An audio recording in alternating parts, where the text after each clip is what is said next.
Breaking చూస్తున్నాం. తెలంగాణ ప్రభుత్వం కీలక నిర్ణయం తీసుకుంది. ఏపీ నిర్మిస్తున్న గోదావరి బనకచెర్ల ప్రాజెక్టుపై రేపు రాష్ట్ర ప్రభుత్వ ఆధ్వర్యంలో ఎంపీల సమావేశం ఏర్పాటు చేసింది.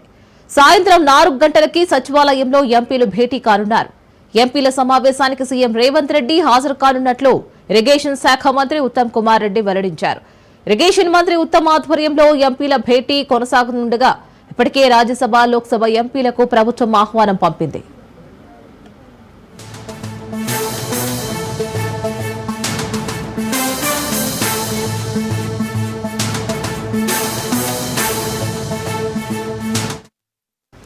బ్రేకింగ్ చూస్తున్నాం. తెలంగాణ ప్రభుత్వం కీలక నిర్ణయం తీసుకుంది.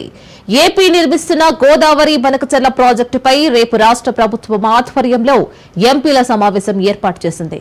సాయంత్రం 4 గంటలకి సచివాలయంలో ఎంపీలు భేటీ కానున్నారు.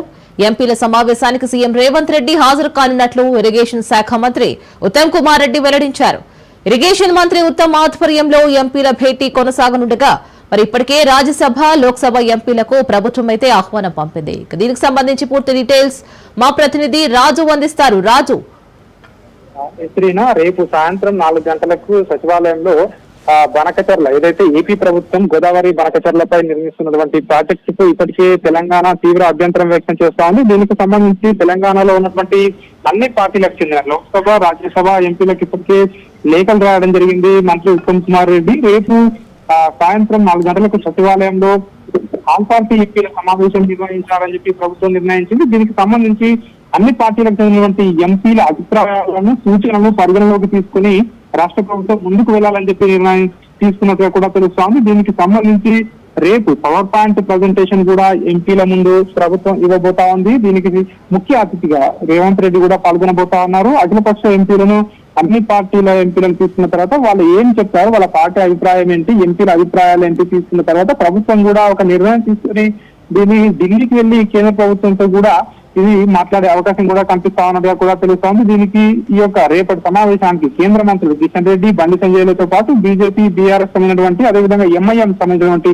లోక్సభ, రాజ్యసభ సభ్యులకు ఇప్పటికే లేఖలు రాయడం జరిగింది. స్వయంగా మంత్రి ఉత్తమ్ కుమార్ రెడ్డి ఫోన్ కూడా చేయడం జరిగింది. రేపు 4 గంటలకు సచివాలయానికి రావాలని ఆహ్వానాలు కూడా పంపడం జరిగింది. సో మరి ప్రతిపక్ష పార్టీల నుంచి ఎంతమంది హాజరు కాబోతా ఉన్నారు, ఎవరెవరు వస్తా ఉన్నారు అనేది ఇంకా తెలియాల్సి ఉంది. మొత్తానికైతే రాష్ట్ర ప్రభుత్వం ఒక ఇనిషియేటివ్ అయితే తీసుకున్నట్టుగా దీని విషయంలో మనకు కనిపిస్తా ఉంది. ఎందుకంటే ఏపీ ప్రభుత్వం ఇప్పటికే నీటి కేటాయింపులు లేకుండా కూడా బనకచెర్ల ప్రాజెక్టును నిర్మిస్తుందని చెప్పేసి మొదటి నుంచి ఇటు ఇప్పటికే బీఆర్ఎస్ పార్టీ తీవ్ర స్థాయిలో విమర్శలు చేస్తా ఉంది. కాంగ్రెస్ ప్రభుత్వంపై ప్రభుత్వం పట్టించుకోవడం లేదు. దీనికి సంబంధించి అఖిల పక్షాన్ని ఢిల్లీకి తీసుకెళ్లాలని చెప్పి ఇప్పటికే బీఆర్ఎస్ పార్టీ పెద్ద ఎత్తున డిమాండ్ కూడా చేసింది. కానీ ప్రభుత్వం ఇన్ని రోజులకు కూడా చెప్తా ఉంది, కొన్ని రోజులుగా ఇప్పటికీ కూడా మేము కేంద్ర ప్రభుత్వానికి లేఖలు రాస్తాము, సిఆర్ పార్టీలకు లేఖలు రాస్తాము. సో అయినప్పటికీ ఏపీ ప్రభుత్వం ముందుకు వెళ్తుందని చెప్పేసి కూడా రాష్ట్ర ప్రభుత్వం భావిస్తా ఉంది. ఈ నేపథ్యంలోనే ఏపీ ఏదైతే ఈ యొక్క నీటి కేటాయింపులు లేకుండా బనకచెర్ల ప్రాజెక్టు నిర్మిస్తా ఉందో దీన్ని కట్టడి చేసేందుకు రాష్ట్ర ప్రభుత్వం అయితే ముందడుగు వేసినట్టుగా కనిపిస్తా ఉంది. ఇందులో భాగంగానే రేపు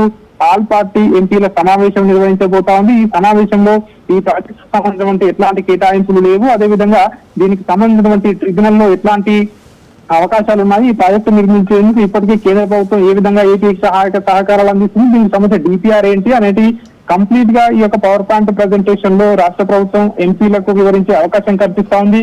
ఈ పవర్ పాయింట్ ప్రజెంటేషన్ తర్వాత రాష్ట్ర ప్రభుత్వం ఏ విధంగా ముందుకు వెళ్ళాలి అనే దానిపై అయితే అంటే ఏ విధంగా ముందుకు వెళ్ళాలి, ఎంపీలు ఏ విధమైనటువంటి సలహాలు, సూచనలు ఇస్తారు, ఇవన్నీ ఇచ్చిన తర్వాత ప్రభుత్వం ఏం చేయబోతా ఉంది అనేది ప్రభుత్వం కూడా ఒక డెసిషన్ తీసుకుని ఖచ్చితంగా బనకచెర్లపై వ్యతిరేకంగా ఇది న్యాయస్థానంలో పోరాటం చేయాలా లేదంటే కేంద్ర ప్రభుత్వాన్ని కలవాలా అనే విషయంపై కూడా చర్చించే అవకాశం ఉన్నట్టుగా కూడా మనకు తెలుస్తా ఉంది. Reena, right Raju, thank you for the update.